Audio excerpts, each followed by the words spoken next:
देखिएगा क्या हो रहा है।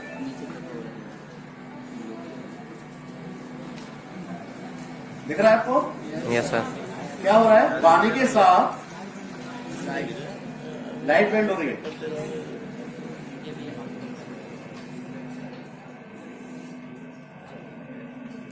कहां तक हो रही है? जहाँ तक वाटर पार्टिकल्स एक दूसरे से अटैच है पूरी तरह से।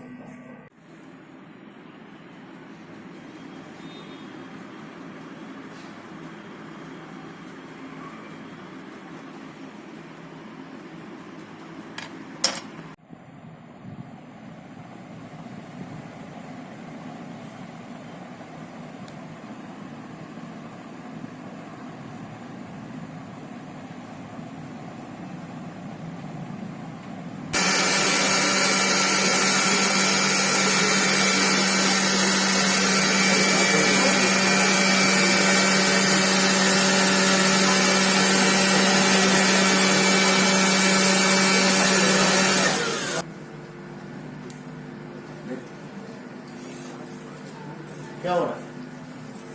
मैं टच नहीं कर रहा हूं। अगर किसी को डाउट होकर टच कर रहा है तो आके देख लीजिए। ये बिल्कुल भी टच नहीं हो रहा है और ये रुक जाता है। देखिए, ठीक है।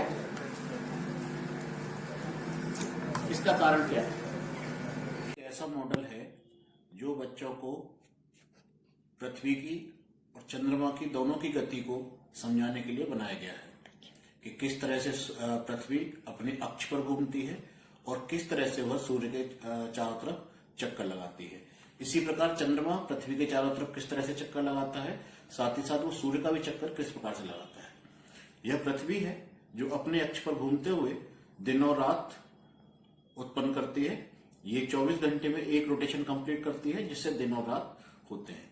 इसी तरह से ये चंद्रमा पृथ्वी के चारों तरफ चक्कर लगाता है, जो लगभग 27 दिन में एक चक्कर कंप्लीट करता है। और ये दोनों गतियां होते हुए ये सूर्य के चारों तरफ चक्कर लगाती रहती हैं।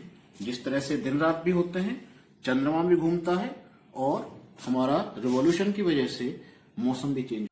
छात्रों को ट्रांसफॉर्मर का सिद्धांत समझाने के लिए यह एक टीएलएम बनाया गया है, जिसमें हमने एक प्राइमरी कॉइल बनाई है जिसमें करीब 2000 टर्न्स हैं और तारों के द्वारा इसकी कोर बनाई गई है। यह प्राइमरी कॉइल का काम करता है। इसके अलावा सेकेंडरी कॉइल हमने दूसरे पाइप पर बनाई है, जिसमें हमने फेरों की संख्या बदल दी है। यह एक सेकेंडरी कॉइल है जिसमें लगभग 225 टर्न बनाए गए हैं और इसमें एक बल्ब लगा दिया गया है। इसी प्रकार उससे कुछ कम संख्या के टर्न के साथ एक दूसरी कॉइल बनाई गई है जिसमें लगभग 140 टर्न है। इसी तरह से एक तीसरी कॉइल बनाई गई है जिसमें लगभग 40 टर्न है। इन सभी कॉइल के सिरों पर बल्ब जोड़ दिए गए हैं जो इन कॉइल में उत्पन्न वैद्युत वाहक बल के द्वारा ग्लो होते हैं। जब हम इस प्राइमरी कॉइल में प्रत्यावर्ती धारा प्रवाहित करते हैं तब इसमें उत्पन्न चुंबकीय क्षेत्र लगातार बदलता है। जब हम इसके पास सेकेंडरी कॉइल लाते हैं तो इसमें वैद्युत वाहक बल उत्पन्न हो जाता है, जिससे यह बल्ब जलने लगते हैं। आप देख रहे हैं कि जिसमें नंबर ऑफ टर्न्स ज़्यादा हैं उसका बल्ब बहुत तेज ग्लो होता है। जब इससे कम टर्न वाली सेकेंडरी कॉइल को प्राथमिक कॉइल के पास लाते हैं तब इसमें ग्लो होने वाला बल्ब थोड़ा कम ग्लो होता है। इसी प्रकार जब तीसरी कॉइल जिसमें नंबर ऑफ टर्न सबसे कम है प्राथमिक कॉइल के पास लाते हैं तब उसमें उत्पन्न वैद्युत वाहक बल बहुत कम उत्पन्न होता है, जिससे बल्ब बहुत कम ग्लो होता है।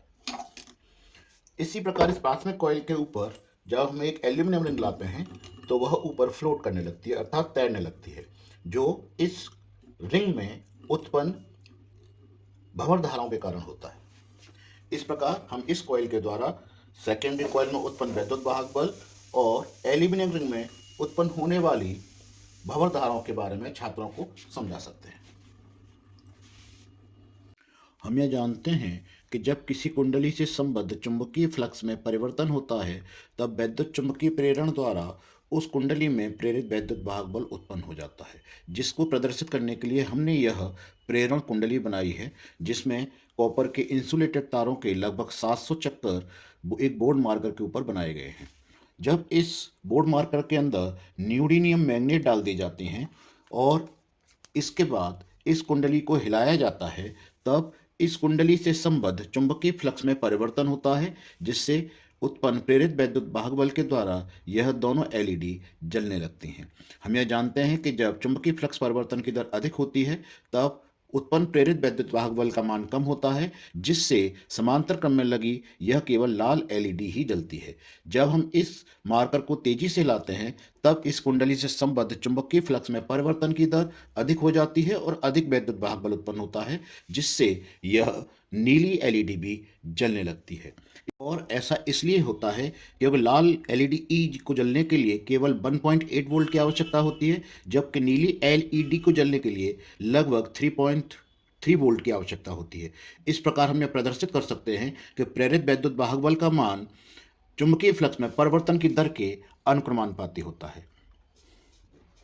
जब हम इसे धीरे धीरे हिलाते हैं तब केवल लाल एलईडी ही जलती है, और जब हम तेजी से हिलाते हैं तब नीली एलईडी भी जलने लगती है।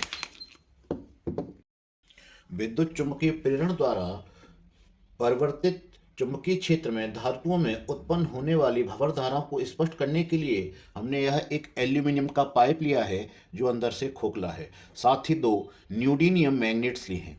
जब हम इन मैग्नेट्स को इनके पास लाते हैं तो यह पाइप द्वारा बिल्कुल भी आकर्षित नहीं की जाती, यह बिल्कुल भी अट्रैक्ट नहीं होती। जब हम इन मैग्नेट्स को पाइप के अंदर डालते हैं तो इन्हें स्वतंत्रतापूर्वक नीचे गिर जाना चाहिए, परंतु ऐसा नहीं होता। जब हम इनमें मैग्नेट्स को डालते हैं तो मैग्नेट्स के नीचे गिरने की दर बहुत स्लो हो जाती है। यह मैग्नेट के नीचे गिरने की दर स्लो होने का मुख्य कारण इस पाइप में उत्पन्न होने वाली भंवर धाराएं हैं जो इन मैग्नेट्स के मोशन को अपोज करती हैं, इन मैग्नेट्स की गति का विरोध करती हैं। जब हम इस पाइप की जगह एक दूसरा पाइप लेते हैं जो बिल्कुल इसी प्रकार का है, जब हम इसमें मैग्नेट्स को नीचे डालते हैं तब उसमें गिरने की दर थोड़ी तेज होती है। इसका मुख्य कारण यह है कि इस पाइप को बीच में से चीर दिया गया है, जिससे इसमें उत्पन्न भंवर धाराओं की इंटेंसिटी कम हो जाती है और वह इन मैग्नेट्स के गिरने की दर को उतना विरोध नहीं कर पाती जितना कि पहले पाइप में किया गया था। इस प्रकार हम धातुओं में उत्पन्न भंवर धाराओं को स्पष्ट कर सकते हैं। इसी प्रकार भंवर धाराओं को समझाने के लिए हम एक गोल डिस्क लेते हैं जो एक पंखे की हवा द्वारा घुमाई जाती है। जब हम डिस्क के पास मैग्नेट लाते हैं तब डिस्क में उत्पन्न भंवर धाराएं उस डिस्क के रोटेशन का विरोध करती हैं और डिस्क स्लो हो जाती है। इस प्रकार हम भंवर धाराओं को एक पाइप द्वारा अथवा डिस्क द्वारा भी